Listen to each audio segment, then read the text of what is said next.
Issiqqina salomlar. Bugun bir qozon qilib makaron pishiramiz. Ozgina yog'imizni qizdirib, 4 tuxumni quymoq qilib olamiz.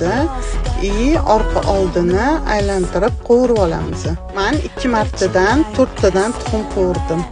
Endi makaronimizni boshlaymiz. Yarim litr yog'ga 1 kilo go'shtni solib, yaxshilab qovurib olamiz.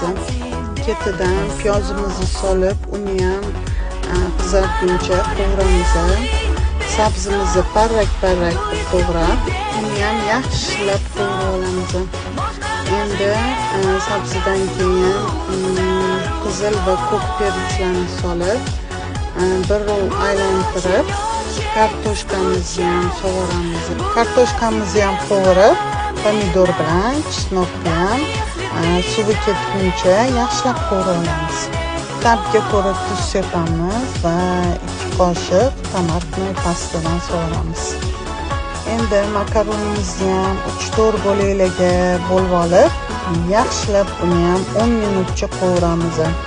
Makaronni qovurib olgandan keyin qovurilgan tuxumimizni solib, makaronimiz ko'milguncha suv quyamiz va 20-25 minutga dimlab qo'yamiz.